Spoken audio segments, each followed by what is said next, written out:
See, I got something on the now. Welcome, ladies and gentlemen, to the Pro Wrestling Report on 540 ESPN and streaming live at ESPNMilwaukee.com and also on your iPhone. If you got the 540 ESPN app on your iPhone, you're listening to us live. Thank you very much for joining us. We're live Tuesday, December 1st, 2009. Here in the studio is David Hero, the Cause, the man they call Meathead, and Damian Nelson. Thank you for joining us all over the world. Remember that the chat goes on along with the show live at pwrshow.com. Again, that's pwrshow.com, where you can interact with us live via chat and also follow us on Twitter. Our Twitter username is pwrshow. Gentlemen, we're going to start by talking about WWE Raw. You should sound more excited. No, you guys have tried to get me down. I said just a little while ago that I thought it was a decent show, but let's go over the highlights, if you will. It was pretty short on substance, to be quite honest with you. You've been waiting 24 hours to use that one, haven't you? Absolutely. That was brutal. I hated that show. That joke? The show, the joke was terrible. Well, I told you not to watch it. I told you not to. You did. Vern Troyer was the guest host, formerly known as, I shall call him Mini-Me, in the Austin Powers movies. When's the last one of those that was released? Was it the early 2000s, late 90s? Yeah. Gold member, right? What's the last They were still hanging on to that with Beyonce. But let's go around the table and talk about highlights and lowlights of Raw. We saw The Miz defend his United States Championship against Mark Henry. We saw Kofi Kingston in his first one-on-one matchup with Randy Orton. We also saw Chris Jericho versus Triple H, along with some other things on that show. And let's start with David Hero, your thoughts on last night's WWE Raw. Actually, before we get to that, Frank forgot to remind me, the conversation continues on the phone lines as well. You can join us by calling 414-276-ESPN, 414-276-ESPN, or all over the world at 1-800-990-ESPN. Again, that's 1-800-990-ESPN. Now, David Hero, your thoughts on WWE Raw, hosted by Vern Troyer from Baltimore, Maryland, last night. I was watching it. The crowd seemed dead. They seemed really unenthused. They didn't care about the show. Vern looked like he was, just terrified by everything. And honestly, the most entertaining part of the show was The Miz and his just interaction with Vern Troyer. I thought Mark Henry was ridiculous. That didn't help him at all. It just made him look more like a big goof. Oh, it looked terrible. Almost like he should have been in the old oddities instead of being, the world's strongest man. And I would have rather have seen Cena? Yeah, Cena. It was very, very boring. I mean, I thought it was the most uneventful Raw I've seen in a long time, especially following Madison Square Garden, following, a great 3-hour show last week. This was definitely a dud. All right, David Hero, very opinionated. You didn't like Mark Henry's performance? I thought it was stupid. It didn't make any sense. It didn't help him get over it all. He got a better pop when he was called Kool-Aid by Frederick the Entertainer, Cedric. Well, but, Santino called him Frederick. Than him trying to dance and fall on top of Jillian. I thought the best part of that segment was the hype job done by MVP. He did a great job. Yeah, he's a good hype man. Promoting club events. Well, that's what he used to do. He was a good hype man. Frank used to be a hype man. Kaz, your thoughts on last night's WWE Raw? It was brutal. It was when you have to go off camera to do a joke with Mark Henry falling on Jillian. Oh, now come on, he just squished her. He's a big boy. That's what I'm thinking. How does he fall like that when he's dancing? Right. You've danced before, right? I've never fallen on a blonde. Well. Yeah. It was ridiculous. It was just a blonde? It just made him look stupid. It didn't help him get over it to be more credible or more entertaining or whatnot. It didn't advance anything. He's almost like the world's strongest Eugene. That's what he was kind of like last night. Well, his rhyming was off, his rhythm was off. MVP tried his best. And when you come on, crowd, clap your hands. You have to say that a couple Clap your hands to the beat. Here's the problem. The Clap crowd your was hands so to dead. the beat. I mean, when Vern Troyer's sitting there on the stool, honestly, I thought of Kermit the Frog. Like when he's singing the song about rainbows, on the log. That's how ridiculous he looked. Yeah. Wow. It was a below average show. the only highlight was Miz. I liked the camera angle when they said, "I can punt you through those posts." That's And then they right pulled there. it back. And then- Yeah. And you gotta wonder That if was Vern good. was freaking out when he said that, because you know what? That could have happened. Who's gonna stop him? Not Vern. No. Yeah, it was. The Mark Henry stuff was not very good. The whole show was a downer because of the momentum that you had, like you mentioned, with Madison Square Garden, the Raw previous with Jesse, and then you have this. It's like a 180. It Didn't help. I'm sorry, but I got to jump on the bandwagon too and tell you that the Raw was abysmal, and I don't mean like abyss. I mean abysmal, as in. What was the purpose of having Vern Troyer there other than small people court? Now it's not Which something. never happened. It's It not didn't something happen, I was. sort of thing. It's not something I was looking forward to. But the purpose of having It's the a little guy story. there Right. was to add to the little guy's story. Well, they didn't even do it. I mean, they even alluded to it in the show. Triple H said, "I swear I had a bad dream." Shawn said, "I had a bad dream." And then the subtitles underneath. I mean, I laughed a little. Get it a little for the little. But the purpose of Vern Troyer being there, I mean, honestly, it was 3.5 Vern Troyers would have been as tall as Big Show. I mean, you had to do that. You had to do that, as Damien mentioned in pre-show, because you just had to show how small Vern was and how big Big Show is. That was, wow, you had to pan back to get them both in the camera shot there. And other than that, Vern didn't add anything to the show at all. This is the Pro Wrestling Report on 540 ESPN, streaming live at ESPNMilwaukee.com. You can join the conversation. The number 414-276-ESPN. Again, that's 414-276-ESPN or 1-800-990-ESPN. Also, the conversation continues at PWRshow.com in the chatmosphere. When we come back, more thoughts on yesterday's WWE Raw, specifically speaking about The Miz, Sheamus, and Chris Jericho. This is the Pro Wrestling Report on 540 ESPN and ESPNMilwaukee.com.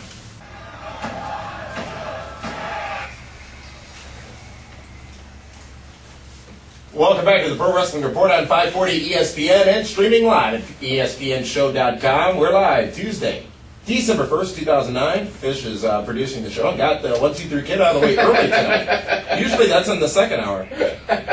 Well, I think it was Country Boy that put you into immortality.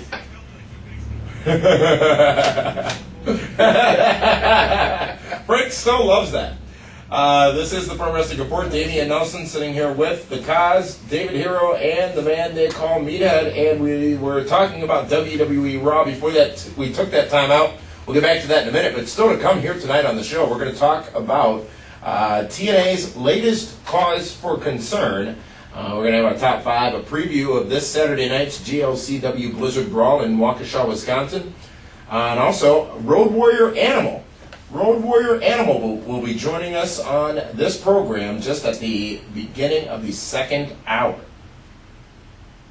That's when you're supposed to sell it. It's really wow. That's the legend. One half of perhaps one of the greatest tag teams of all time. Very well put. Well, let's continue talking about WWE Raw. Let me tell you this. I did watch the show, contrary to David Hero telling me not to. Because I begged you. I said, don't waste your time. You won't get those 2 hours back. I was on tape delay. So it was more like a day's tape delay? It was more like a 75-minute commitment. I didn't think it was as horrible as a show as everyone else seems to be making it out to be. I loved the storyline progression with The Miz, because, I am a Miz Marquee. The Miz Marquee. I think the DX Jericho dialogue was intriguing. The first 20 that minutes was of the show. ridiculous. I didn't say That's good. way I too didn't long. say. I said intriguing. Well, what does that mean? You were interested in it? You liked it? I was interested for the first 2 minutes. Yes. 5. I like some of the real things Jericho said. Yeah, DX but Jericho, being funny fact number and- 1. Fact number 2. So we got to fact number 34. And to see a little bit less of the comedic DX and a little bit more of the... Non-tag team champion DX? Yeah. I mean, it made some sense. It was a bit intriguing to me. But here's the question I have for you all, because around the room, pretty much you all are saying Raw was pretty bad. Is it fair, though, to compare it to the previous week's Raw? For these reasons. It's a special 3-hour edition. Jesse the Body Ventura was the host. And each of you said just about, I think everyone but me said, coming off the heels of such a hot Raw the week before, this one wasn't as good. So do tell. That's not what I'm comparing it to. I'm comparing it to what a Raw broadcast should be, which should entertain me. I was not entertained. When you have a two hot Raws like that, you got to do something to follow it up. And it's like they just cashed it in. They didn't even try. It was so bland, so boring, no excitement. The crowd was dead. That was part of it. That doesn't help when the crowd is not helping the storyline move along, where you add in a joke here or there, or you're saying something that's really important to progress the storyline, and there's no reaction. That's a problem. So, I'm not comparing to the last two Raws. You really can't, because of last week's being 3 hours, which you mentioned, Damien. But it had to at least, and you hit it on the head. I was not entertained. Matter of fact, I was thinking, I don't want to watch this anymore. Did you watch Melrose Place instead? Amanda's back. The only thing, you know what? I was watching the Tiger Woods story. I got to pull it back a little bit. Actually, and I just saw this mentioned in the Chatmosphere. If you're not there yet, obviously, pwrshow.com. But Carlito's promo actually felt passionate. Yeah. It felt passionate. You know what? That reminds me. Watching Carlito come out, him and Cena started at pretty much the same time. Yeah, remember the bodyguard thing and the stabbing? And Carlito went over on Cena, to begin. Just amazing. What was his bodyguard's name, by the way? Jesus. Yeah, Jesus. But those things Carlito said had a little bit of realism to them, just coming off the heels of Jesse the Body Ventura's realism last week. Carlito coming out saying, everyone in the back is sick of you, John Cena. We want to see you out of here, John Cena. And it had sort of like this new blood kind of feel to it. Absolutely. And you were sort of expecting all these, jobbers to come out and surround the ring and maybe attack Cena. And that would have been edgy, but certainly not good for Cena and his or original. It wouldn't have been original either. There's rarely anything original in wrestling anymore. Right.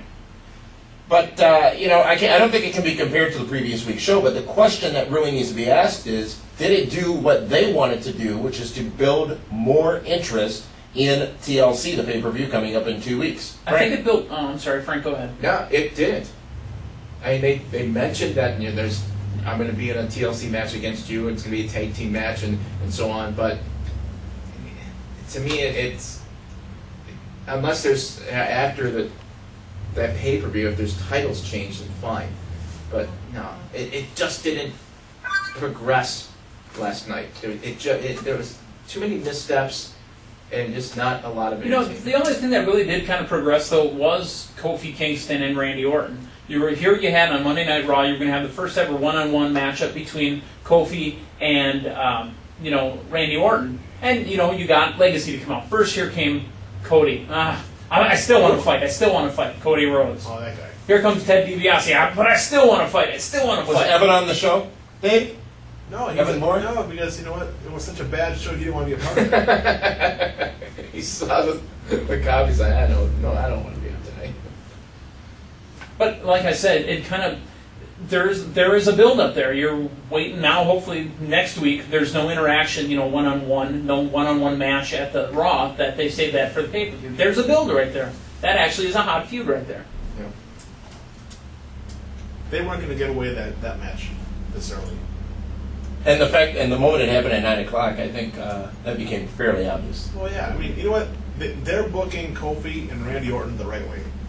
They're making you just want it. Now that they finally got Randy Orton back over as the heel again, whereas the past few weeks he's been the guy that's been getting screwed by himself. Right. Or not that Kofi's been cheating, but it's just a way of trying to reestablish Randy Orton. Okay, you know what? Yeah, you got me the last few weeks. Now it's my turn, and I'm going to be. It's a tennis match at this point. Wow. Yeah, and you know what? You're comparing tennis to wrestling? Yeah, because tennis preempts wrestling twice a year, right? And so does a dog show too, isn't right, it? Right. Yeah, I guess. But again, it's the one feud I think they're actually doing something right with. I agree with that. And the build for Sheamus was, again, he put it over. He kind of destroyed another guy. Unfortunately, it was Frank's guy, the Italian guy. But it was still, it was a terrible show. Vern Troyer really sucked the life and funny out of that show. Back to Orton Kingston, you saw Orton get his revenge, I guess you can call it, along with the help of Legacy, Cody Rhodes, and Ted DiBiase. And again, as you said, David Hero, this is being played out masterfully. going over the last few weeks, and you got to give Randy Orton a ton of credit for that, because Kofi Kingston could be in this feud with The Miz or with Evan Bourne, and no one would care. The fact that he's in it with the top guy, Randy Orton. He did it. Go ahead, He Dave. did. Evan Bourne is going to be a top guy. It's going to be. You can join us, folks. The number Cody Rhodes is not a top 414-276-ESPN or 1-800-990-ESPN. Again, that's 414-276-ESPN or 1-800-990-ESPN. Let's go out to Long Island, New York. Glenn is on line 1 to talk a little bit more about Randy Orton. Glenn, you're live on the Pro Wrestling Report on 540 ESPN. We'll have Glenn in just a moment, but lots of discussion out there about Randy Orton and the sacrifices he's potentially making for his own character. But he has in to. putting Kofi Kingston over. Because if he doesn't, he has nobody to feud with anymore. Right, because he already got the other guy he was going to feud with sent out of the company, sent to packing. Yeah, he's gone. All right, let's go now to line 1. Glenn in Long Island, New York. You're live on the Pro Wrestling Report on 540 ESPN. Hey guys, how you doing this week? What up, Glenn? Hey, Glenn, before you start, who's a bigger star? Cody Rhodes or Evan Bourne? As of right now? Sure. Your opinion. Who would you pay to see? Who would I pay to see? I'm a high flyer guy, so I would pay to see Evan Bourne flyer per day. There you go. All right. Just want to know. Just curious.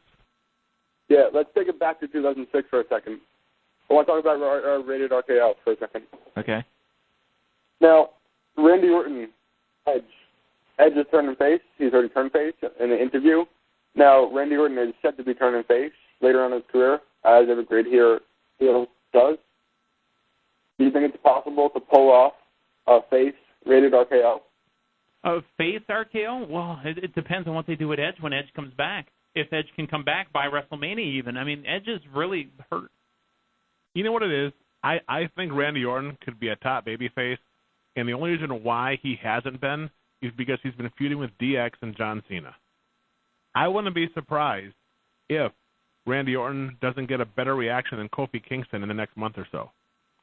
I don't see it. I find it could happen. I don't see it happening. Here's why it could happen, because the people that buy the tickets, okay, are, let's say, 18 to 24, 18 to 35, and parents for right. their kids. But there's more 18 to 30-year-olds at the show than there are kids sometimes.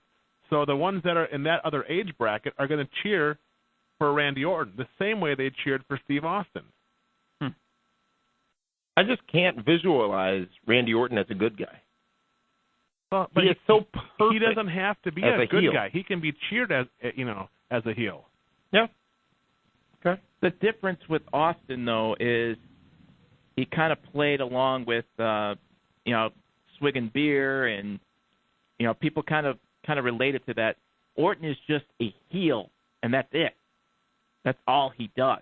Well, he's been a face, as the callers mentioned. At the very beginning. Well, not at the very beginning. He was a heel in Evolution, and then got kicked out of Evolution, became a face for a small little run, and then went back to being heel again. Yeah. Thank you for that call, Glenn, out in Long Island, New York. Different opinions around the room here, certainly about Orton as a face. It could happen. I just don't see it happening. Anything's possible, but I don't see it happening until maybe. How do you get him there? It's a great story, I would say. It would because the fans are they could turn against Kofi Kingston. They could get sick of this guy getting a push. They could. I'm not saying it's going to happen. I'm just saying I wouldn't be surprised if by WrestleMania Randy Orton's being cheered. I would say it'd be after WrestleMania. There'll be a small portion of people that are going to cheer Randy Orton anyways, because right now that's the top bad guy for people to cheer that don't cheer good guys. Yeah. We are still taking your phone calls at number 414-276-ESPN or all over the world at 1-800-990-ESPN. The chat continues, the discussion continues in the chatmosphere at pwrshow.com. Again, that's pwrshow.com. When we come back, we're going to talk about Sheamus and week 2 of his rise to the top in WWE. Coming up at the top of the hour, we've got an interview with Road Warrior Animal, very first time on this program. Also going to talk about TNA's latest cause for concern. This is the Pro Wrestling Report on 540 ESPN and ESPNMilwaukee.com.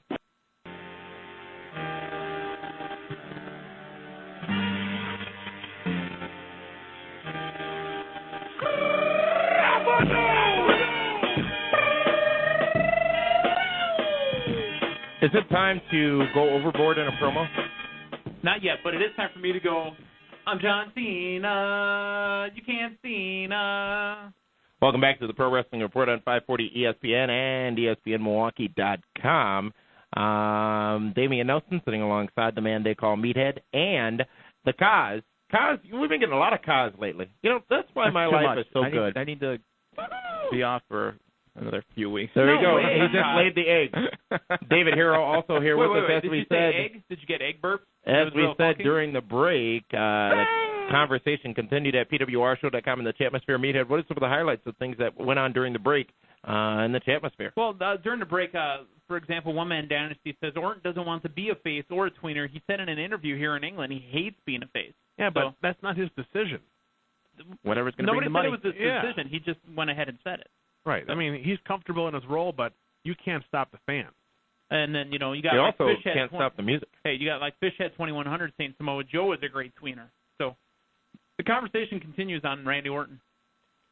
WWE Raw from yesterday evening. Certainly still need to talk about a lot of stuff from that. But remember, you can join us on the phone lines, the number 276-ESPN here locally in Milwaukee or all over the world at 1-800-990-ESPN. Again, that's 1-800-990-ESPN. Let's go back to the phone lines and go back out to New York. Rob in Syracuse, the guy that beat up Shawn Michaels in a bar a couple of years ago, wants to talk about Vance Archer. Rob, you're live. Hey guys, what's up? Vance Archer. Hey, I legitimately marked out for him when he was in TNA. Okay. I thought a big man that can fly. This is awesome. Formerly the artist known as Lance White. You liked his Guitar Hero gimmick, huh? No, I hated that. Hey, he was Guitar Hero before Guitar Hero was cool. Yeah. And also formerly known as Dallas back in the day with Kid Cash. Correct. Yeah. But do you think they are pushing him correctly in WWE by having him squash local talent? Well, that's what you do. I'm going to use the term that Frank Constantino uses all the time for like pay-per-views. It's a temperature check on Vance Archer or Vance Refrigeration or whatever his name is, Lance Archer. It's a way to see what the fans are reacting if the to. crowd buys into the guy. Squash matches are unfortunately few and far between nowadays, and that was really what used to put over talents, I thought. They're just trying to get him over with his size. Yeah. And they put him in there with smaller job guys that's not going to hurt the other younger ECW guys that they're trying to push. But the only thing I see with it is, one, his finisher looks like crud. Okay. And why are they putting him up against Goldust like they did with Sheamus to really get him up there, or Tommy Dreamer? Because it's a process. He's Yeah. going to start off with, the young jabronis, and then they'll work his way up. And before guys go ahead and start bashing like Goldust and Tommy Dreamer and asking why they're on the show and they haven't done anything in their hall, but those guys are enhancement talents. That's what they're there for. Yeah. That's why you have Chavo Guerrero. That's why you have guys like that. They're to work against them to try to, maybe get a small rub from them and actually move on. I mean, that's what Sheamus did. Sheamus worked with Goldust and... I mean, Goldust basically put Sheamus on the map, in my opinion. Yeah, what was it, a little 3-4 week series that they had? Yeah, and Goldust got a couple wins over Sheamus as well, so it wasn't like a complete squash. I think they built Sheamus up perfectly, and I wish they'd do that with Vance because he's a big dude who can move in the ring at least. Too bad he's got a terrible haircut. Well, here's the problem with Vance Archer. He's got the smell of TNA on him. And Vince is going to want to wash that off before I think they did it with his haircut. Yeah, well, that was a good start. His haircut getting cut, clean shaven, and new wrestling attire. But still, that haircut's atrocious. I can't look at the guy right now. He's got great size. He's got a great build for what Vince likes, but there's just aesthetically right now I can't buy into Vance Archer. And I'm getting his name right. I mean, literally the first week I didn't know if he was Bow and Arrow. I didn't know what the hell the guy's name was. Yeah, I understand. I was confused too. One of my buddies was like, dude, Dallas is on ECW. I'm like, what? I turned on and there he was. Yep. So, I just wish he would maybe do one of the springboards or maybe a shoulder block from outside the ring. Yeah, we'll see. I mean, again, the guy's got to, work his way up now. They're not going to push him like they did with Sheamus. Sheamus's push, as you said, and I got to agree, they pushed him the right amount of speed. He's the future world champion. The right amount of time. I agree. We're going to have a day walker for champion. He's going to be the champion after the He's going to be the first match. ever ginger champ. I think Sheamus has got about 5 more months before he gets the belt, I think, would be a perfect he's not winning next week Sunday. No matter what Dave Hero will tell you. This is a tester match, I think, at TLC. Tester. See if he gets the good pop from the crowd, whether it be the boos or the cheers. Yeah, Frank if he doesn't beat John Cena at the pay-per-view, he's not going to beat him at the Royal Rumble. No, I see Sheamus possibly winning Money in the Bank. Yeah. He's not built for a ladder match. Yeah, he's not a Money in the Bank guy. I mean, they may put him in there. He could be. No, they may put him in there, but Sheamus isn't a Money in the Bank guy. That's where you get your Evan Bournes. That's where you get your, Finley and Ric Flair. Oh, wait, those guys are in there, too. Yeah, but he could be the difference factor, the one that won't do all those high-risk moves where Shelton Benjamin would, where he won't get that big push through that. Sheamus will be the smart competitor and wait for everyone else to... It's ironic you bring that up, too, because during the Jesse Ventura, Vince McMahon commentary, they never mentioned that Sheamus was sitting back in the corner watching, and eliminating guys over and over. They kept talking about, everybody else. Jesse never mentioned it. Jesse made a point of that when it was just the three of them. That he is when it was back on and the waiting. three. Yeah, I mean, and also it was great hearing those two back together. Yeah. Got anything else for us, Bud? No, it's just you guys do a great job and keep it up. And PWR Honors is what, December 11th? That's Rob, right. I'm liking it. You're plugging for me. The Pro Wrestling Report Honors December 11th. We've actually got, in case you haven't heard, a big announcement to make. Our first ever Lifetime Achievement Award will be issued on the Honors on December 11th.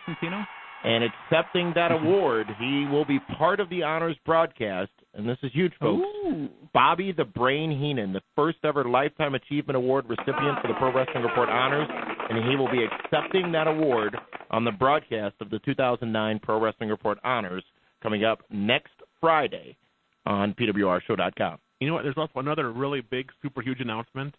The very capable Jeff Lynne will be back as the ring announcer. Back in town. Back in town. He's Didn't got his you Lear say- jet flying him in. Yeah, didn't you say that people are flying from across at least the Midwest? I mean, that's where you're selling tickets from, right? Absolutely. Tickets from all over the place. And Jeff Lynne's from what, Barbados? Well, He's from what country did he have to run to? by Des Moines, of course. Oh, okay. Yeah. But he's got his Lear jet flying him in. He's got the limousine waiting for him. He'll be styling and profiling. Is that one of those offshore accounts? Hey, I'm not saying Bobby nothing. the Brain Heenan gets the Lifetime Achievement Award next Friday night on the Pro Wrestling Report Honors broadcast right after WWE SmackDown on Time Warner Cable Channel 14 in Milwaukee and all over the world at PWRshow.com. We're going to take a timeout, but you can still call us. Phone lines are open. The number 414-276-ESPN locally or 800-990-ESPN all over the world. When we come back, more discussion on Sheamus. We've also got Leon in Orlando and Bowman in Boston. This is the Pro Wrestling Report on 540 ESPN and ESPNMilwaukee.com.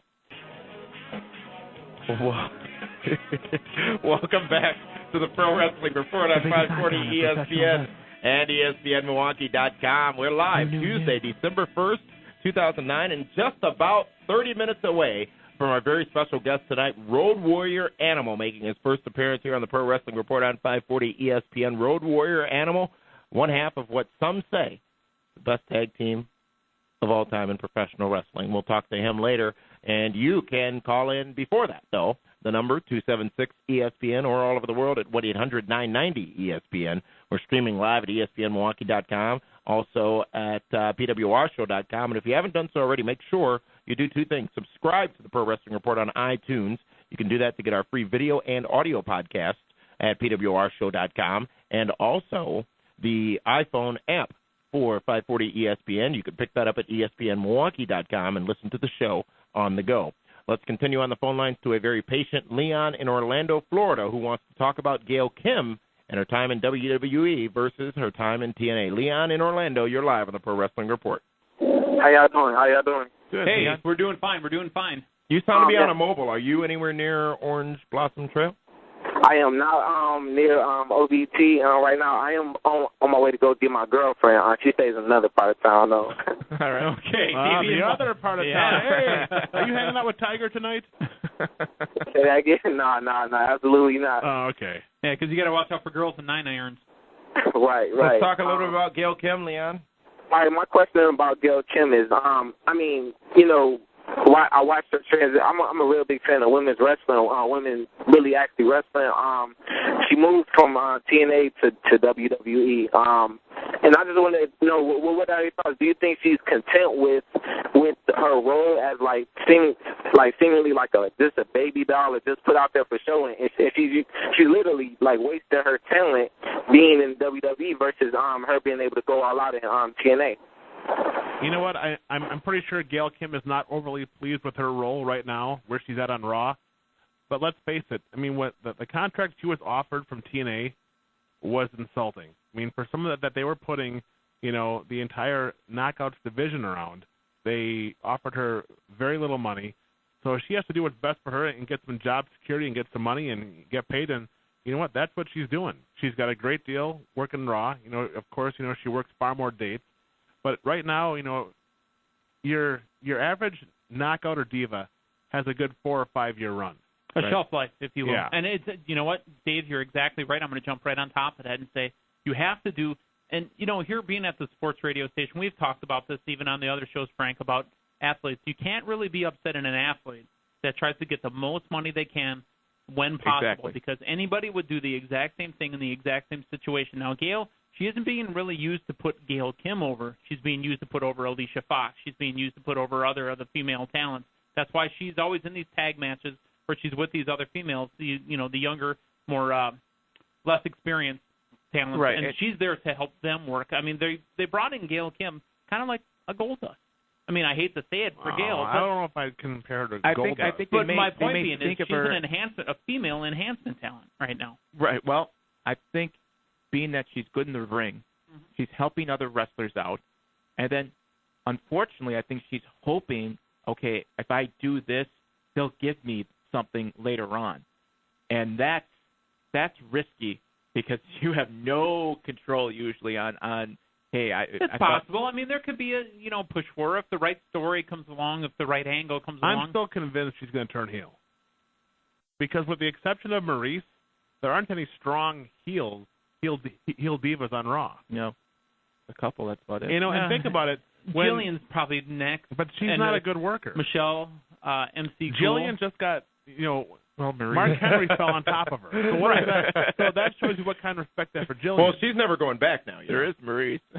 Yeah, Maurice is the heel, a female heel right now. I guess the top heel. You've got MC. The problem you've got with Maurice, MC Cool as well. Here's the problem with Maurice. They're going to get a huge class action lawsuit against her. Okay, all the broken TVs in Texas. It's ridiculous. Inappropriate.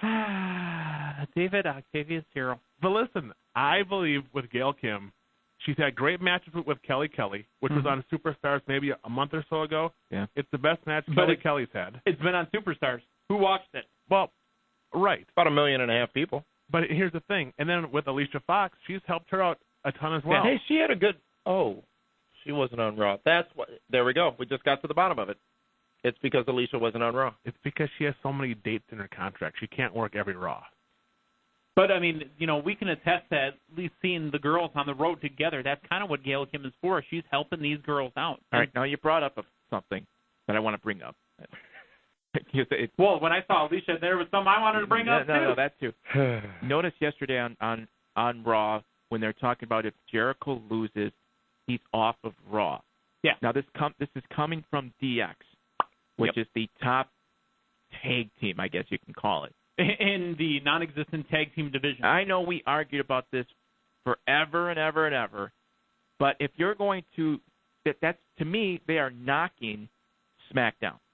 You're going to be sent to SmackDown. You're going to be sent to the abyss. Well, right now he's not being sent to SmackDown as a punishment. He's just being told he can't be. He'll still be on Raw. But just mentioning it. The way it's presented, I agree. That bothered me. It's like, why would you do that to your own product? Because now anybody that's on SmackDown is going to be like, hey. But again, it's we're DX. not the Class B show here. But it's DX. They do that to everybody. They talk down to everybody. They tear into everybody's gimmicks. They kayfabe on everybody. That's what they do. That bothered me yesterday. Thank you for that call, Leon from Orlando, Florida. Visually to Dave Hero to say something. He goes, what the do number you here in the studio. Sure my car's out there. The number here in the studio is 276 ESPN in the southeastern Wisconsin area, or all over the world at 1-800-990-ESPN. Our callers get a little props on Twitter as well. The PWR Show account on Twitter. Give us a call. We go ahead and give you some recognition on our Twitter account. And special thanks. We have over 1,000 followers on Twitter and growing.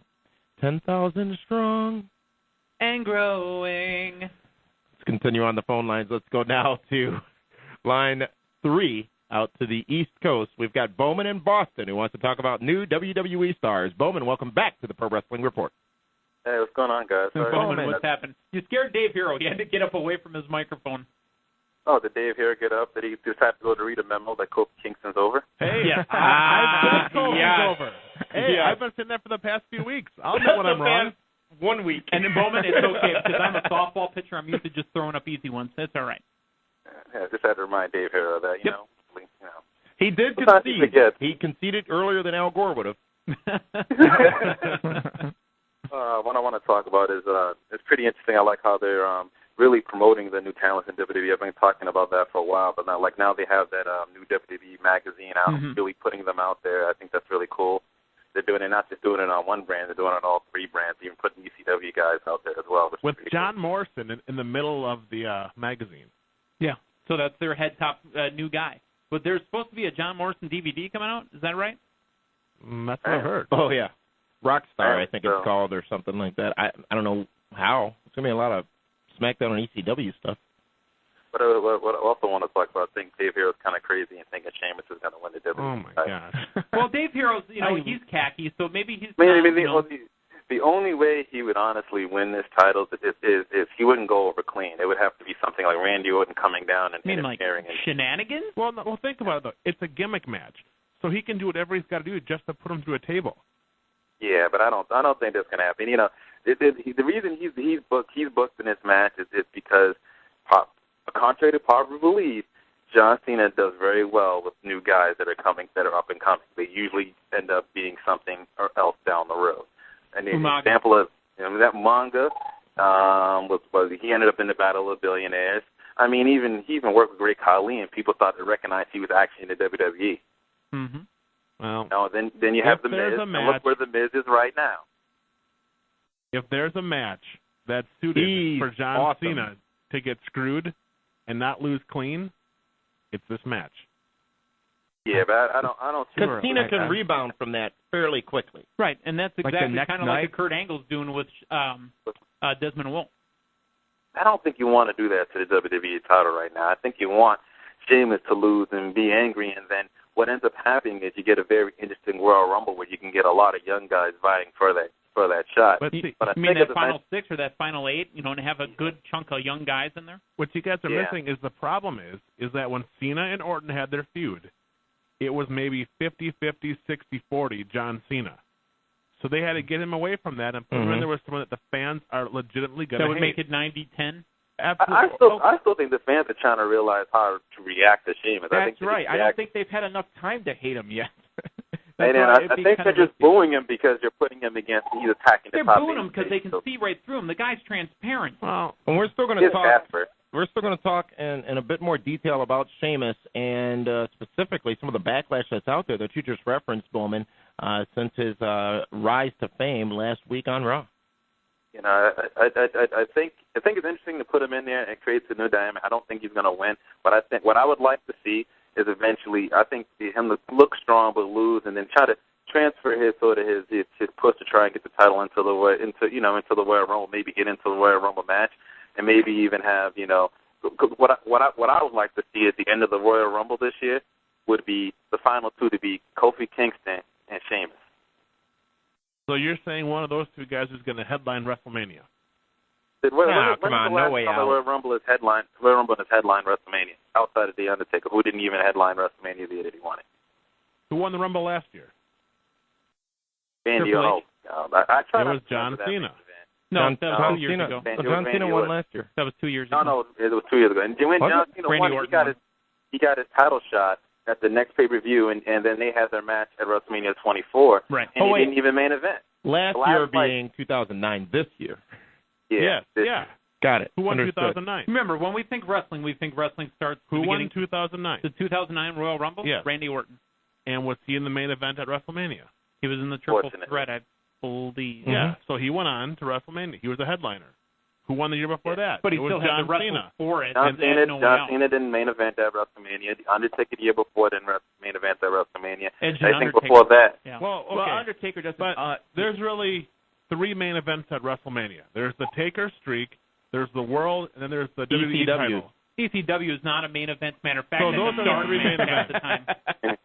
Bowman, unfortunately, Fail. we're out of time, but thank you very much for, again, very insightful discussion and for putting Dave Hero where he belongs in regards to dinner. Kofi Where was I Kingston. put? We're just going to start spinning it. I don't like you being right so much. Hey, Hey, it's do you hard want to be do. right or do you want to be happy? The conversation. Unfortunately, I'm both. You know? Get out. Always with the win. The conversation continues at pwrshow.com and the Chatmosphere. And when we come back, we will talk about Sheamus and the backlash out in the IWC as it pertains to his push. And after that, Road Warrior Animal is our guest. This is the Pro Wrestling Report on 540 ESPN and ESPNMilwaukee.com.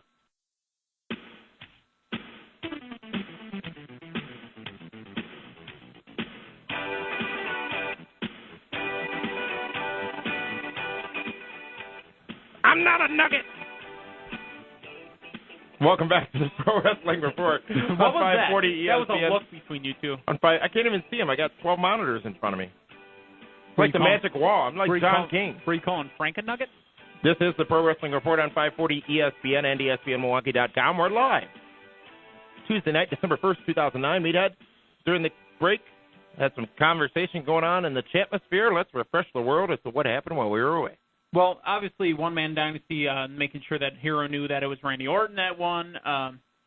Also, Fueled Systems said Kofi or Jomo is going to win the Royal Rumble if Edge ain't returning. Mark my words. Fueled Systems thinks that it's Kofi Kingston or John Morrison winning the Rumble this year. And this show is always completely interactive. The phone lines are open, 276-ESPN in southeastern Wisconsin or all over the world at 1-800-990-ESPN. Again, that's 1-800-990-ESPN.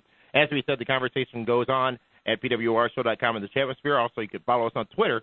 Our Twitter name is PWR Show. Let's go back to the phone lines now. And David Hero is going to appreciate this one especially because Cedric in Nashville wants to talk about Cody Rhodes. Cedric, you're live on the Pro Wrestling Report on 540 ESPN. Yes, I've noticed the trend over the past few weeks, and I'm a Cody Rhodes fan, so I just want to say these points real quick. Number one, there is no way Evan Bourne is a bigger star than Cody Rhodes. Cody Rhodes is constantly on pay-per-views. He's always involved in some sort of angle. To be honest, I can't remember the last time Evan Bourne was on a pay-per-view. He And was part of the Survivor Series, which was a week well, ago. yeah, I know, but I mean, like his own program, I guess is what I want to say. I hear you. And in this day and age, size really doesn't matter. I think Cody Rhodes That's what has Meathead some tells sort people. Get out. I think Cody Rhodes has some sort of a swagger about him. I think he's going to be a solid heel, and I think the money match in the future is going to be Cody Rhodes versus Ted DiBiase, just with the history and everything. I just think you're wrong about him. I think he has a big future ahead of him. Cedric, thank you for that call. We're going to give Dave Hero the opportunity to respond to those comments when we come back with the Hour 2 featuring Road Warrior Animal. This is the Pro Wrestling Report on 540 ESPN and ESPNMilwaukee.com.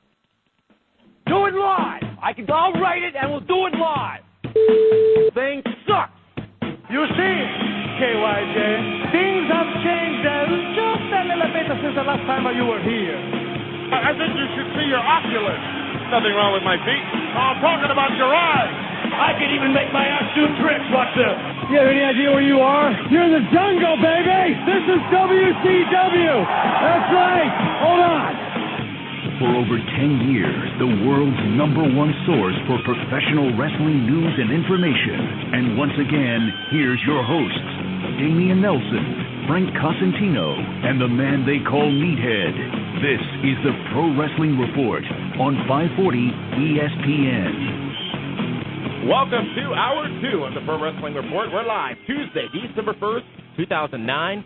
Damian Nelson here with the Cause, David Hero, and the man they call Meathead. What a first hour we had. Special thanks to our callers from all over the country. Glenn from Long Island, New York, Rob from Syracuse, Leon from Orlando, Bowman from Boston, and Cedric from Nashville. And speaking of Cedric from Nashville, David Hero, he had some questions and comments for you. So your response, please, sir. Here's the thing. If you're going to say because Cody Rhodes has been on a bunch of pay-per-views, then that means Hornswoggle's a big star. He's feuding with DX. I'm with you, Dave. Keep going. No, Preach on. That's what I got to say. Listen, Cedric in Nashville simply gave us his Santino opinion. Marella's been on a bunch of pay-per-views. Santino's a bigger star than Cody and Santino was at Evan. WrestleMania. He was missed WrestleMania. Here's the thing. Evan Bourne has not been put in the same spot as Cody Rhodes. Correct. And that's what I'm getting at. That's the argument. That's the argument. Yeah. You are very correct there. I mean, if you had Evan Bourne, feuding with DX and John Cena every week, he'd be in the same spot. I just think Evan Bourne is going to be a bigger star. And I think right now, I guarantee you that Evan Bourne sells far more merchandise and far more, action figures and T-shirts and whatever else than Cody Rhodes does.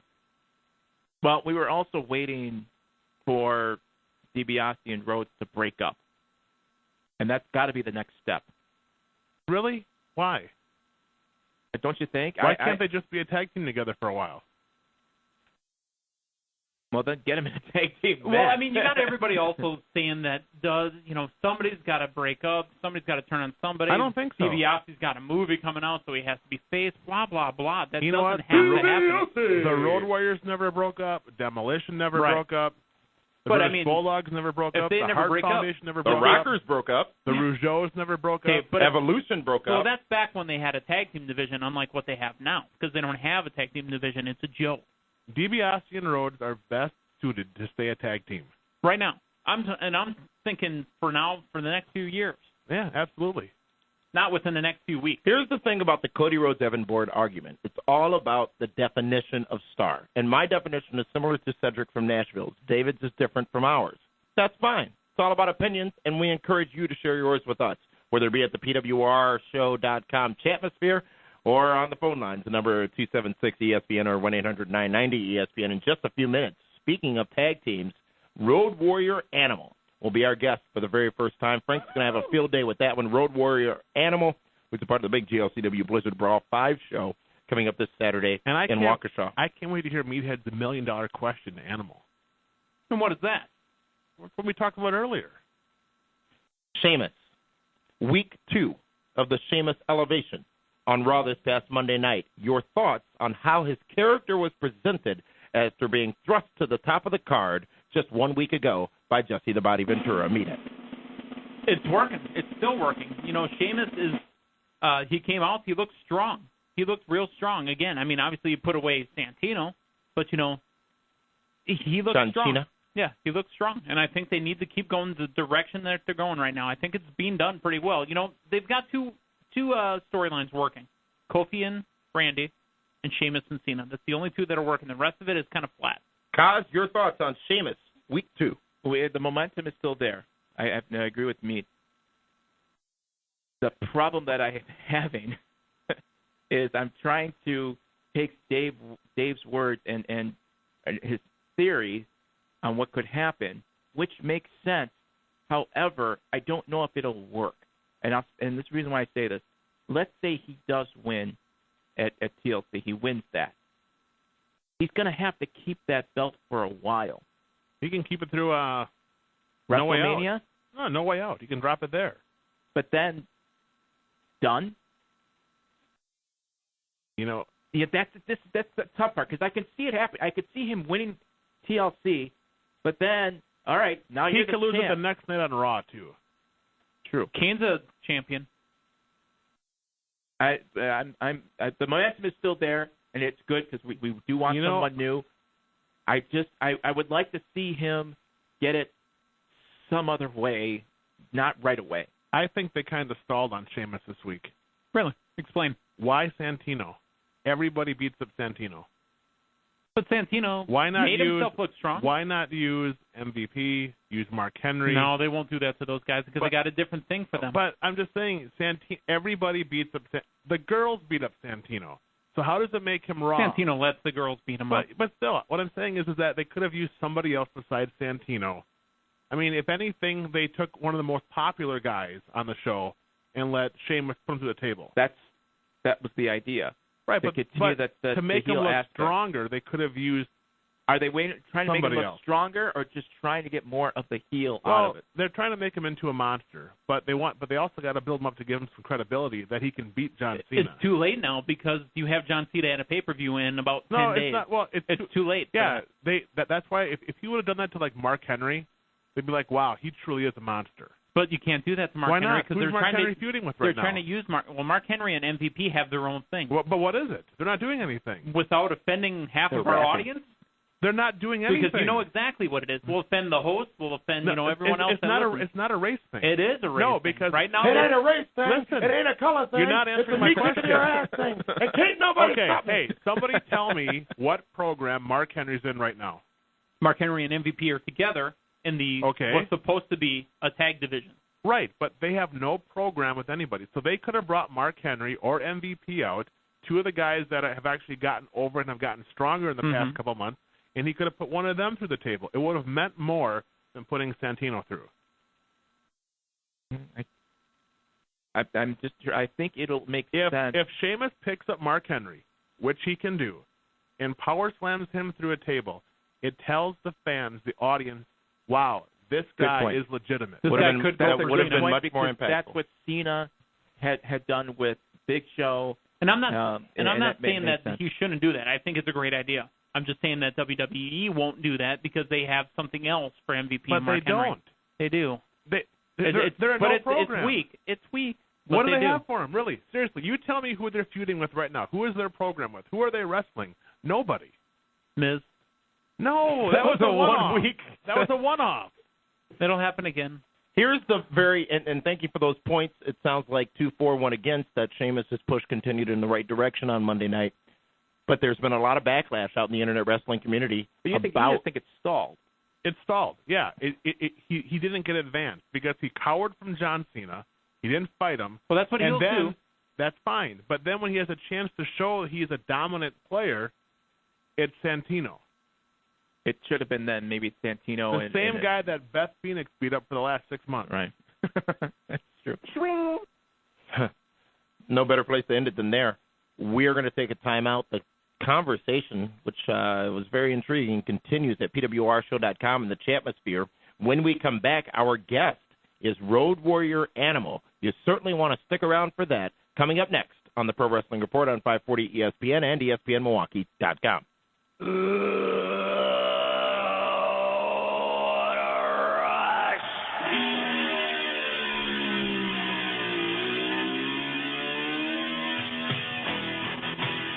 Welcome back to the Pro Wrestling Report on 540 ESPN and streaming live at ESPNMilwaukee.com. You want to talk about just good thoughts, good times, good places in wrestling history. That music takes you to that. Absolutely. Again, we talked about this before about even having Demolition as one of the first wrestling themes you think about. This is also one that I used to think about. Iron Maiden? Yeah, Iron Man? Iron Man. Absolutely. I loved it. We are live Tuesday, December 1st, 2009. Damian Nelson here sitting alongside the man they call Meathead, the Kaz, and David Hero. And more important than all that is our guest right now, for the first time on this program, Road Warrior Animal. Animal, thank you so much for joining us here tonight on the Pro Wrestling Report. Does that music not just give you goosebumps? It does. I'm telling you, it's a rush. I'm doing fist bumps, and we're dancing around the studio, and I ain't exaggerating. It really does. There's a couple things in the sports world. You know, you got Michael Buffer with "Let's Get Ready to Rumble," you know, and then you hear what a rush. There's only quite a few that you can identify with sports. You know, it's unbelievable. We were so fortunate to be a part of that time. Well, Animal, you are bringing that rush and everything else to Milwaukee this Saturday, home of the old AWA. Well, you know, Milwaukee's a great wrestling town. Milwaukee's a great wrestling town, a great sports town, period. And with the AWA, I was probably in Milwaukee more with the AWA. I had my first match in Milwaukee with the Crusher and the Bruiser, believe it or not. First match ever? I think in Milwaukee, with the Crusher and the Bruiser, yeah. Wow. You know, so and it was it was automatic. It was a sellout. It was a great feeling, and the fans of Milwaukee have always been special to Hawk and I. And you know, if Hawk were here today, he'd say the same thing. What was it like starting out in Milwaukee going against the Crusher and the Bruiser? I mean, talk about two different styles. Well, picture this. At the time, you know, we went down to the ring to Black Sabbath Iron Man, right? Mm-hmm. And we're standing in the ring, and if you can imagine, sold out. What does it hold? Like 18,000. 18,000 at the Mecca, yeah. You know? Yeah. And it's sold out. It's our first time in there. You know, we're two punk kids from the streets. We don't know what's going on. You know, we've been, involved in a couple sellouts, but this is crazy. This is the Crusher and Bruiser. In Milwaukee. Two guys that we watched as kids, right? And we never seen them fall off their feet. And all of a sudden you hear the beer barrel polka play. And we're thinking, what do you mean? There's no Black Sabbath, there's no Leonard Skinner, there's no ZZ Top, nothing. You have the beer barrel polka. And the place blew up too, I bet. Oh man, it was crazy, and the place went crazy when the Crusher and Bruiser came down to the ring. Man, it was just so inspiring, and it's like there's some things in the wrestling business that people will never forget, and the Crusher and Bruiser are two of those people. And from what I heard, that was also one of the very first matches where Crusher and Bruiser were actually taken off their feet as well. Well, it was kind of a funny thing that time. The wrestling business at that particular time was very private. Today, it's more open up to the fan. The fan is smarter, they say, and knows more what goes on in the wrestling business. But it's still great because the wrestling business would not be what it is without the wrestling fan. You know what I mean? And back then, Crusher and Bruiser never went off their feet. And I guess it was kind of like the changing of the guard, because the very first thing Hawk and I did is I press slam Bruiser and Hawk press slam Crusher, and that was it. That was the end of them going off their feet, So we're talking with Road Warrior Animal, Pro Wrestling Report 540 ESPN and ESPNMilwaukee.com. Animal, how did you get your start in wrestling? What made you get into the squared circle? Well, my first love overall was I was a football player. I was a junior college All-American tackle and linebacker at a school in Minnesota called Golden Valley, and they were always rated top 3 in the nation. And my goal was I wanted to try pro football one time. Like a lot of guys in our business have been either in the pro sports or something. They were All-American wrestlers, or they tried to get pro football and they blew out their knees or one way or another. But for me, it was personal reasons, and I was sitting around. We all, I heard you guys mention Demolition. Speaking of Demolition, Smash of Demolition, myself, Norda Berserker, Hawk, and Ravishing Rick Rude all worked at the same bar in Minneapolis. We found the same bar. Oh, yeah. That would have been fun to be at. Yeah, we didn't have too much trouble, let me tell you that. But the funny thing is that most of our interviews that Hawk would talk about and do and start off, or I would say, was something that was not undifferent that we would tell the person in the bar, in the establishment. And there was a guy who was a bartender, Ed Sharkey was his name. Sure. Now, I don't know if you remember a long time ago, Ed Sharkey wrestled Harley Race. Yeah, the trainer of champions. Mm-hmm. Exactly. Well, we were in there, we're bouncing, and Ed was a bartender, and Ed said, "Hey, I'm going to start out the wrestling camp. I trained Jesse Abadi Ventura." And we all looked at each other, and he said, "Yeah, right. Like, we're going to get into pro wrestling, right?" We're thinking Jerry Blackwell, she got on LKC, and so that next thing you know, we said, okay, we'll do it. And now it was the age of, most of the guys he had come through camp were like 180 to 220 pounds. Now the lightest guy was Rick Rude at 245. Yep. I was about 300. Barry Darcel was about 320. Hawk was about 270 at the time. We all went through the camp, and then, man, I'm telling you, we couldn't believe it. Eddie was smart, never got in the ring with us once. Oh, you guys look great, the whole thing. And the next thing you know, here's where it's at now, man. Who would have thought? I mean, if you would have asked me when we got into wrestling business, hey, you and your partner are going to be the greatest tag team remembered in the whole time of wrestling, I'd have said, you're nuts. Well, I think it's safe to say that when you think of wrestling, you think Hulk Hogan, Andre the Giant, and the Road Warriors. Yeah. Well, that's a nice compliment, man. Thank you, guys. Because to be mentioned in the same breath with Hulk Hogan, everybody knows what he's done, and especially Andre was, the 8th wonder of the world, man. He was. Right. He was in the class, and I hope we did that as far as tag team wrestling goes. That was our goal. If we were going to do it, we wanted to be recognized and remembered as one of the top teams, What was it like going to Japan and wrestling Hulk Hogan in your one and only tag team match against him? If we had to go back and do it all over again now, anytime we would have had the opportunity to wrestle Hogan in Japan, we would have done it. And, at this day and age, everybody knows who wins and loses. I wouldn't even care. He could have beat me every time. It wouldn't have mattered. Because the respect you have from the Japanese people, his partner was Tenryu, was his partner. It was Tenryu, who he wrestled many a times, probably 100 times over in Japan, and Hogan against Hawk and I. And when we went into Tokyo Egg Dome, the place erupted, man. It had almost 70,000 people. Just went crazy. And it was just an unlike experience. That was my first and only time to get in a ring with Hulk Hogan. And, to be considered the tag team, the Hogan of tag teams. That was everybody called. Hey, you're the Hulk Hogan of tag teams. Absolutely. We just thought there was incredible money, and you never know what the future holds, but it would have been incredible money to be a six-man partner with the Hulkster. I think that would have been something that people really would have wanted to see. You talked earlier about the name, the Road Warriors, and there has been a long-standing conflict amongst many wrestling fans about that greatest tag team of all time. And I think, and you know who the competition is? Demolition. I think that when you really look at it, when you really peel it back, and we had Barry Darsow on this program just 2 weeks ago, but when you really peel it back, there isn't a team that did more in tag team wrestling than the Road Warriors. Well, I think that there's something that separates, I can never say anything bad about Bill or Barry. They're both good friends of mine. Barry has been a friend since high school. We worked out in the same gym for years. Our kids know each other, and, they went off to college and everything else. I mean, his son Dakota's getting into wrestling now, And, there's never been a competition. When I heard they got a Demolition gimmick, I told them, hey, more power to you. Congratulations. Good luck. I hope it works. But as well as I do, everybody remembers the original. Right. And anything that you do, whether you're Babe Ruth that hit the first guy to hit, home runs, or you're a Lou Gehrig, or you're a Mickey Mantle, or you're, Andre the Giant, or you're a Hulk Hogan, people are going to remember the first. We just had the opportunity to win more titles than any other tag team, which everybody is given the same opportunity, but if other companies don't call you to carry their company and help them win them, I guess that pretty much answers right there who the greatest tag team of all time was. And we say that humbly because it could have changed at any minute, And it's kind of funny too when you bounce kind of back and forth. What was the difference between having the Legion of Doom versus say being the Road Warriors? I mean, you kind of changed names back and forth there.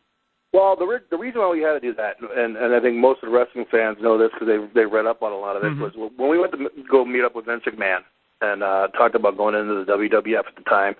He said, "Hey, I have my Ultimate Warrior here." And I can't believe he didn't know that we went to the ring and we called ourselves, from the Legion of Doom, Precious Paul Ellering presents the Road Warriors, because we used the Legion of Doom since day one. We were the Legion of Doom at first with Jake Roberts and the Spoiler and right. King Kong Bundy tried to be a part of it, and ended up being just Hawk and I and Paul. We just, hey, nobody else is in the LOD right now, just us three. And it was good to have the LOD because it was easy for the fans to cheer. Right. The LOD. It was easier for them to cheer. So when we went there, we say, hey, man, why don't we just say, hey, we're the Legion of Doom, it's Road Warrior Hawk and Road Warrior Animal. And he agreed to it, and that's what we did. We were trying to be businessmen, and he said he had a lot of stuff in the marketing and selling for the Ultimate Warrior. He said, okay, fine, we don't want to ruin your Warrior thing. Everybody knew that everything the Warrior did from his press land to drop him from behind was something that Hawk and I had already done for 10 years already. And we pretty much were secure that the wrestling fan themselves knew what the Road Warriors were all about and knew that the LOD would be the Road Warriors. It really didn't confuse too many people. Animal, we're talking to the Road Warrior Animal. This is the Pro Wrestling Report on 540 ESPN. One match type that I don't even know the last time we've seen it, but one that you and Hawk pioneered, the scaffold match. Give us some insight as to how it must have felt working so high in such a potentially volatile environment. It was, I don't care what anybody says, the most dangerous match there is in wrestling. It was one thing. The first guys that worked the scaffold matches, I think, were the Rock and Roll Express. Okay, yeah. They did them a little Southern territory, but you had a 175-pound guy and a 185-pound guy. Now you have a 310-pound, 315-pound guy and a 270-pound guy climbing up. You have twice the weight and everything else. It was so dangerous. The very first one we did in the Omni in Atlanta was the first time they did Great American Bashes, and they introduced the scaffold matches. I'm telling you, it was the worst thing I've ever seen. When you climb up, you don't think 30 feet's very high. But when you climb up 30 feet and you see the ring down below you, and the ring looks like the size of a twin mattress below you, and you're going, oh, my Lord, what did I get myself into? And as you're watching, people didn't realize, the very first time we had just gotten back from Japan. Hawk had broke his tibia in Japan and had a cast on for 4 days. We got back. I cut that cast off in the locker room, and we told Crockett we're going to do the match because they had so much publicity on the match. Mm-hmm. I took, athletic injuries in college, so I taped up Hawk's ankle, and I taped up his leg where the break was extra tight so he can make enough. Here he is, he's climbing up the scaffold, and it had to be union certified, so union guys had to put it together. Which means, when those scaffolds, they got little clips in the bars that locked it. Well, they didn't turn the clips. Oh, wow. That Hawk grabbed the top bar, it flew off in his hand. Luckily, I was behind Hawk, and I put my hand right in the middle of his back, and I held Hawk from falling 30 feet to the ground. Wow. Holy cow. Yeah. And then to get up, they still did the match. Oh, man, when you got up there, it was so scary. I look back up on film, on now, and I look up. I look like a silverback gorilla. You could have mistaken me for King Kong climbing the Empire State Building because I was so big at that time when I looked at it. I couldn't believe that. I said, what in the world? What are they doing up there? And what people didn't know, every time we fell on those scaffolds, it looked like we were trying to protect our fall because of what it was like a fireman's scaffold. It had those little metal things that dig up into that dig in your boots so you don't slip when it's wet. So the same thing happens when you go to dive on a belly flop on your back. You had little cuts all over your back and chest because they were like little razor blades holding in place. So it was weird. Throughout your career, you've wrestled with Demolition, the Freebirds, Bundy and Blackwell together as a tag team, the Midnight Express. So many other great tag teams you've worked with. Who did you enjoy the most? Who did you feel that you always had the best? How would you say it? Chemistry, maybe? Yeah, absolutely. Yeah, the best. I tell you, it's a question to answer because we were so lucky, and this what really gets me irritated today. Why I'm not, and this is not a plug for a job. Why I'm not working behind the scenes at WWE or at TNA.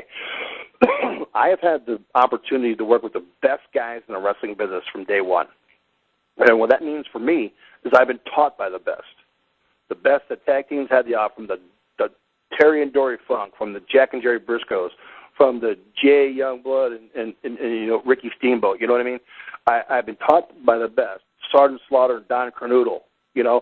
And the guys we had the most chemistry with, and I'm not saying this to hurt anyone's feelings. We had a great chemistry with Demolition, but for some reason Vince wanted that done over quick within the first time we beat him. First time we wrestled him, we beat him. Where do you go from there? Yeah. You know what I mean? They would have been great.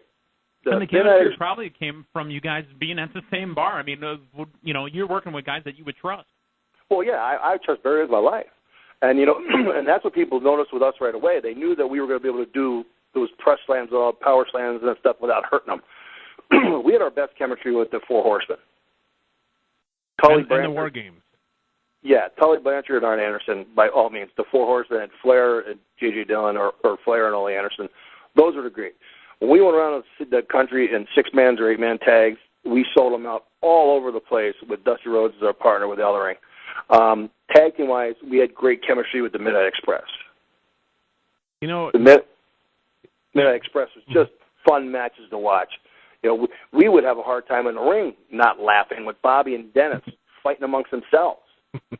And, of course, with Cornette outside there as well, trying to stir the pot. Oh, man, I'm telling you, I would tell him, I'd say, you hit me with that tennis racket, you better make it sound like you're killing me. Was it really loaded? Well. Or was he just loaded? Yeah, probably he was just loaded. No, it wasn't loaded. They made it look like they were putting a horseshoe inside or something like that, and it really wasn't, for the fans out there, because I don't want any kid trying this at home. I just tell them, I said, listen, it's got a cover on it. You can't hurt me. You might as well hit me as hard as you can across the back. I figured if I could deadlift 750 pounds, I could let him hit me as hard as he can across the back. You know what I mean? Yeah. And I let him do that. So he would hit me, and it would sound like a shotgun was going off, and that's the effect that we wanted. And the way I reacted to it, people believed, oh, Lord, man, Animal never goes down. Animal's down now on all fours. What's going on, And that was the illusion we tried to portray. And it's, hey, man, it's why the fans are the greatest in the world. You mentioned Horseshoe, and I automatically think of your son, who played at Ohio State, who now plays for the Rams. What's it like watching? Are you able to go to the games in St. Louis or wherever? Or yeah, it's not that far of a drive. St. Louis is only an 8-hour drive, so it's not that far from where we live. it's incredible. You know, you hate to be one of those dads that brags about your kid, you know, and I try not to do it as much as I can because, you know, his play pretty much speaks for himself. Mm-hmm. But when I look back at it, you know, I'm looking at, and when he's in high school, I'm thinking, geez, I hope he gets to play football in college, not play for one of the best universities in the country, you know. And then he becomes a 3-time first-team All-American, which there was only 4 guys ever in the history of college football before him that ever were a 3-time. It was, I think, Bill Fralick and, Bo Jackson, I think Herschel Walker and Hugh Green, and James became number 5 in the history of pro football, or college football. And I'm saying, geez, James, you just put yourself in a college football Hall of Fame, you know, later on in life when they get ready to induct you. And to get him, you know, the draft was, everybody can say what they want about the draft. You can't control the way the draft goes in football, I've learned. I mean, this year, centers went in the first round. Right. Wide receivers, that never had happened before. It doesn't matter because right now he's creeping up on 100 tackles already as a rookie. Yep. And he's up. He's the top rookie in tackles right now, and he's up in probably the top 10 in the NFL right now in tackles. You know, so and when I look at it at that, he's such a learner and such a student of the game. It's perfect for him, man. He's such a good kid.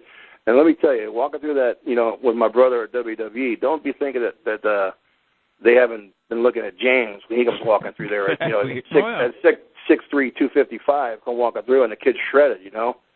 Hey, who knows? It could be a father and son tag team title run. Well, you know, hey, you know, he's got to be better than Heidenreich and Matt Hardy. Oh Lord, let me tell you, that was horrible. Don't even rib me about that. That's a thanks I get for trying to be a good businessman, right? And they put me with John Heidenreich. So you're saying you had nothing to do with the whole chasing down Michael Cole thing? I had nothing to do with anything. Road Warrior Animal, you're going to be back here in Milwaukee this Saturday night. It's Blizzard Brawl 5. It's the biggest event to come to town each and every year. We look forward to seeing you at that show, which is this Saturday night, blizzardbrawl.com for all the information on that. Road Warrior Animal, so great to talk to you, and so much it feels like we didn't even talk about, so we're going to have you on again in the future. Oh, man, I'd love to, man. Hey, if I can say anything to the fans out there listening, go to the website, come down to the Blizzard Brawl. I'm going to be bringing my spike shoulder pads. You can throw them on. You can take a picture. You can get an 8x10. Are you driving or are you having those FedEx? Because I'm pretty sure they're not going through airport security. Well, I'm going to try to pay up airport security or something. I got getting here. Yeah. But hey, if they don't make it, I'll drive them down. I'm making sure for the fans of Milwaukee here, for this Blizzard Brawl, that they're going to be able to wear them and take Polaroids or just take pictures by themselves if they want, man. And that's the reason why I'm coming there. I'm coming just because the fans of Milwaukee have been so good to me. You know, the promoters brought me in to thank you for the fans, you know, and that's what I'm going to do. Excellent. Road Warrior Animal this Saturday night, Blizzard Brawl 5. Animal, thank you very much for your time here on the Pro Wrestling Report. We'll be right back. When everybody sees me, remember it's going to be, what a rush.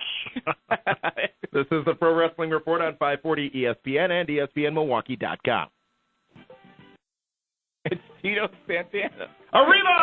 Arriba! Boy, can Tito's sister really belt one out. Wow. I will now do this next part of the interview for my Spanish-speaking fans. Milwaukee, arriba. Welcome back to the Pro Wrestling Report on 540 ESPN. Our thanks again go out to Road Warrior Animal. What a great conversation. I can't wait to continue that discussion with him on a future episode here in the Pro Wrestling Report. And he will be in town this Friday, GLCW Blizzard Brawl 5. We just actually had some front row seats released for that at blizzardbrawl.com, a limited number of front row seats, which include a meet and greet with Ken Kennedy. Mr. Kennedy. You know what? Going back to Animal, can you imagine getting a picture wearing the shoulder pads, though? That'd be awesome. Oh, yeah.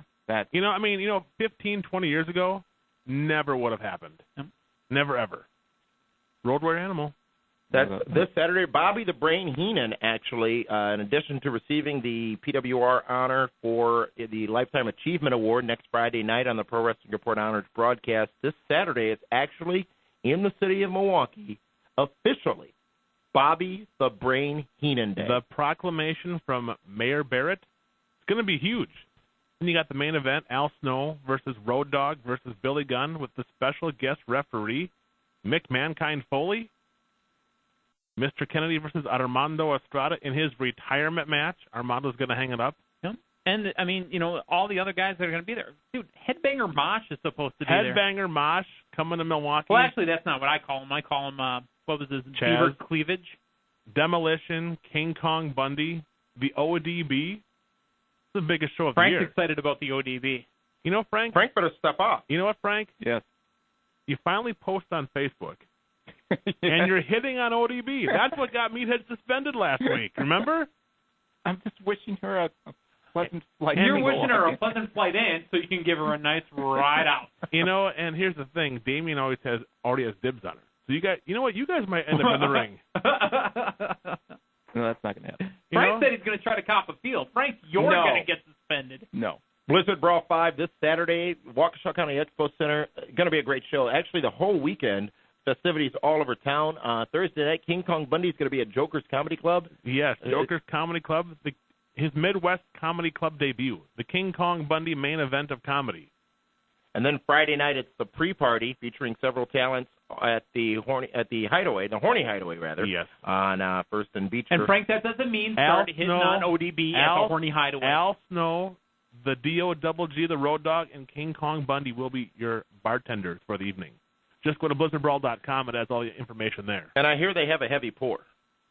Oh, absolutely. And then Saturday after the show at Reuters in Waukesha. Yeah, you know, I'm going to eat a few Tylenol, I think, on Sunday morning. It's going to be a long week. Dave's already told us in pre-production. I might not make it Monday. Well, I might not be here Monday night. By the way, Damon, you had an announcement on our Showtime Monday? The Pro Wrestling Report will be with you again next Monday night, 8 o'clock p.m. to 10 o'clock p.m. We're going to be reviewing Raw live.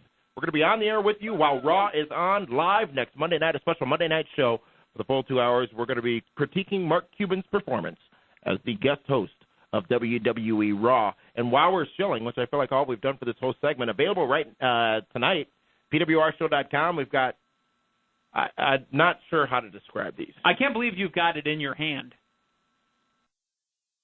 Autographed photos. Look at me for like you that. Of Alicia Fox.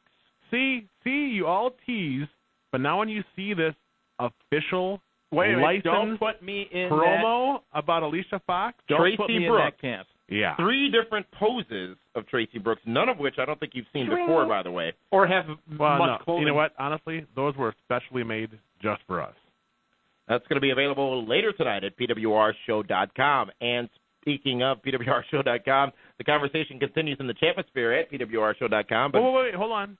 I also have some very special ODB Happy Holidays pictures as well. Ooh. Well, we need to talk about that. 276-ESPN or 1-800-990-ESPN. Let's go to the phones. We've got Steve in Heartland. You're live on the Pro Wrestling Report. Hey, guys. Hey, Steve. So you guys went on the air at 9 tonight? Yeah, it was late breaking news. All of our okay. We did push. Is that just for today? Just for today. Next week it's we'll be on at 8 o'clock p.m. on Monday night. And we do break that news to our Twitter followers because that's the easiest way to get the information out. So if you haven't done so already, PWR Show on Twitter, Steve. Okay, sounds good. Steve, and because you're from Heartland, about it. Yes. And because you're from Heartland, you're going to be in Waukesha on Saturday, correct? And you missed actually, I think I am. You missed a great first hour, if I may say so myself. Be sure to pick up that podcast on iTunes or at pwrshow.com when it becomes available tomorrow. Awesome. Just wanted to quickly touch on the Sheamus talk in the tag team division. As far as Sheamus goes, I like what they're doing, but I have to agree that they're not really putting him up against any strong competition. Dave, put your hands down.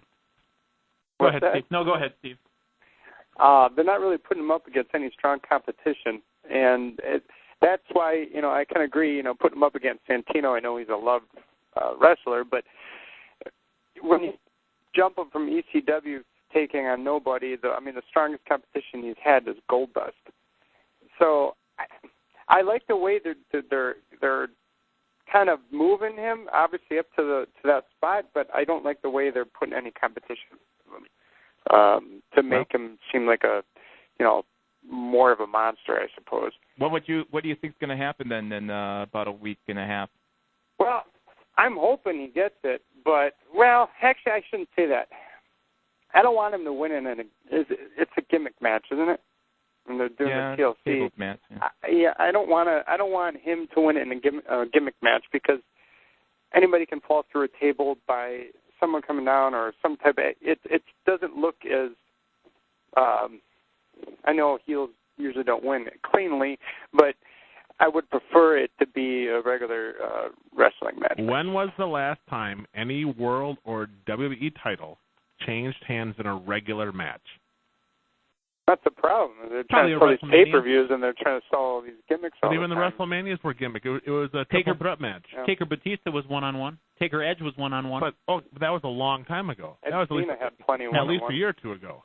But I'm saying recently, Jeff Hardy, he goes over to Yeah. ladder match. Mm-hmm. Punk goes over in a TLC match. John Cena goes over in a some gimmick match with Randy Orton. I also want to quote JR from his blog that just came up. Sheamus' push, and I quote from Jim Ross, Sheamus did not lose any of his quote-unquote steam. That was a positive. Too much negative is being made of Sheamus versus Cena at the TLC pay-per-view. WWE has tried to elevate new talents, and Sheamus is getting a shot. He's a tough guy who works hard. I'm not disagreeing with that. I love it. When that guy came in the ECW, I loved it. I mean, from just his whole stature and his whole demeanor, I like it. But I don't know. I'm not going to complain too much because they are pushing them. And, yeah, it may be a gimmick match, like I said, but at least they're putting those younger guys in the top spot. So. Well, and here's the thing. JR is not going to say that he got derailed.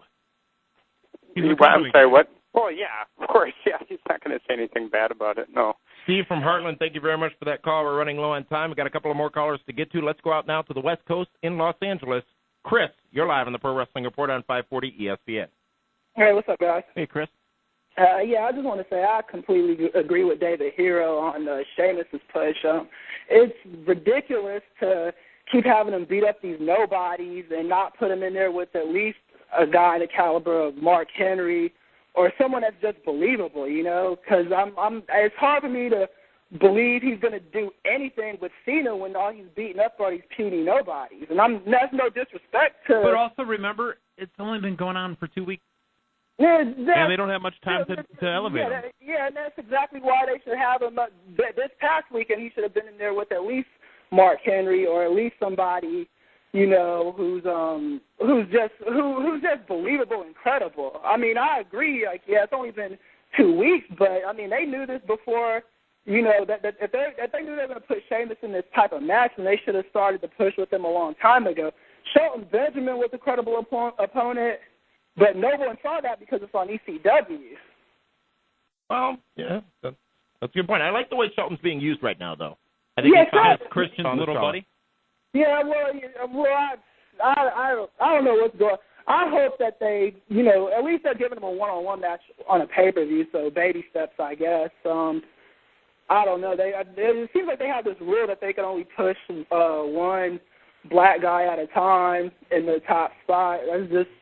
From my perspective, I've been that's funny watching because MVP and Mark Henry are a team together. Oh, yeah. Chris, thank you very much for that call out in Los Angeles. We're going to take our final time out of the evening. This is the Pro Wrestling Report on 540 ESPN and ESPNMilwaukee.com. You want him in that locker room. You need him in that locker room. Packers insider Jason Wilde is on 540 ESPN. No, don't do it. Don't do it, David. Don't do it. I can't do sit it. down. Welcome back. And just for you, Dave, I will get this song played at the wedding. Is this your husband and wife, Dan? She's got that picked out already. Welcome back to the Pro Wrestling Report on 540 ESPN and ESPNMilwaukee.com. Can you feel the love tonight? Amy and Nelson sitting alongside David Hero and the man they call Meathead and the Cause. And not only have we gotten the Cause for the last few weeks, but the full show even. Even though the cops said about an hour and a half ago, man, I hit the wall already. You know what Hillbilly Jim song Tiger Woods is now listening to? Here comes a joke. Waking Up Alone. On the cover. TNA's cause for concern. Last Thursday's Impact, guys, 0.9 was the rating. Now, ratings mean a lot but mean nothing at the same time. Comparative to WWE, TNA ratings mean nothing. Let me say that again. Comparatively, between the two companies, the ratings mean nothing. But comparative to themselves and historical numbers, they mean a heck of a lot. Here's the point. 0.9 was the rating they got last Thursday. last year, you might think it was Thanksgiving. You might think that might have been the reason for it. Football was competition, what have you. Last year they got a 1.12 rating, so they're down substantial over prior year, which is a problem. And the highest rated segment again, the Knockouts Battle Royal. ODB. Bam. You know, how sad is it when I watched Impact, they had all their big names on there. Mm-hmm. They had Bobby Lashley wrestling, they had Beer Money, they had Kurt Angle, they had Roxy Foxy. I mean, they had everybody. Who the hell is Roxy Foxy? Did they have anything with Hulk Hogan? It's a pet name. The problem that They have had a with few Hulk Hogan vignettes is with Hogan. the exact same thing every show. They show And the shows will same ebb and clip. flow. I mean, they but- show but- the same clip package over and over, kind of But- like with the but Bobby. he wasn't live or anything, right? No, kind of like with the Bobby Bowden thing. With Bobby. No, they didn't do it live. Kind of like with the Bobby Bowden thing. When you watch it on SportsCenter, it's the same 15-second package that they roll over and over and over. Wrestling fans are sick of seeing that package. Give us Hulk Hogan live on camera. I would tend to agree with that, and we do know that Hulk Hogan will be making his debut on TNA television at the Genesis pay-per-view in January. There has been information released that confirms that, Hulk Hogan making that debut in January on TNA TV. But they really do have a point of concern because... Is that in Orlando? Indeed it is, and Indeed. I'm going. Well, Why, I bet because he they'll went to the amazing Booker T catering one? then. Yeah. With Hogan there? But then again, with Hogan there, it might be different catering. And Damien's got a My sensitive first palate. TNA pay-per-view was Genesis, 2007. Booker T? Mm-hmm. So there's a special place in my heart for Genesis. So I'm going to go to Genesis. And the game system. Is this really a cause for concern, Meathead? Should they be worried about this number? Well, I mean, we're talking about the last 3 years, I believe we mentioned that there's been a primetime NFL game now on Thanksgiving, and the NFL Network's been airing a game for 3 years now. So you can't compare this year versus last year. Last year's game was, I believe, the Cowboys-Packers, to be quite honest with you. I think it was either I wouldn't last lie year about it. or the year before. But Cowboys-Packers were a Thanksgiving game 2 years ago. I apologize. Yeah, but at 11:30. Yeah. Thank you, Fish. Quick answer. That's Are fine. you going to answer the question? Yeah, I think they have. We're burning show. I think they got major reason for concern because, again, these spoilers, knowing what was going on, they read it and they moved on to the next But not thing. not everyone reads the spoilers. Okay, but other And people those- had family business. It's not a deterrent, spoilers, I don't think. I think it's more of a brings people to shows. Frank, is this a point of concern? Yes, it is. They better start teasing that you're going to see Hogan in 2 weeks. No, it's not a concern. It's the holiday. Well, That TV gets tossed out. Nobody cares about that. The Pro Wrestling Report honors next Friday night on PWR Primetime. Very special episode. Bobby the Brain Heenan accepts the Lifetime Achievement Award, and voting goes through the end of this week at pwrshow.com. Thanks to the over 6,000 of you who have voted already. For Alicia Fox. In the 2009 Pro Wrestling Report honors. It's going to be a very special episode airing next Friday on Time Warner Cable Channel 14 and at pwrshow.com. If you haven't voted, hop on over to pwrshow.com and vote right now. As we said before, next week we're going to be on a very special Monday night edition Monday. of the Pro Wrestling Report. Will be on during WWE Raw Central Time, 8 p.m. to 10 p.m. Central Time. PWR Interactive is going to return next week. So much going on this week. It's going to return next week where we answer your emails and your questions. You can send those to comments at pwrshow.com. Again, comments at pwrshow.com. What a chat we had with Road Warrior Animal. I'm looking forward to seeing him, King Kong Bundy, ODB, Bobby the Brain Heenan, Al Snow, Mr. Kennedy, and so many more. Mick Foley. This Saturday at Blizzard Brawl 5 out in Waukesha at the Expo Center. Gentlemen, real quick, top 5. I'll start with mine. In no particular order. I'm going to go with The Miz, because he's awesome. I'm going to go with Gail Kim, because she just devastated Jillian, I believe it was, with that clothesline on Raw Monday night. I'm going to go with ODB, my girl. I'm going to also go with Cody Rhodes. And number 1, tops on my list, Sheamus. Sheamus, Mickey, Ted DiBiase Jr., AJ Styles, Desmond Wolfe. Cause the Spectre. I defer my 5 to What do Dave they call Hero. him?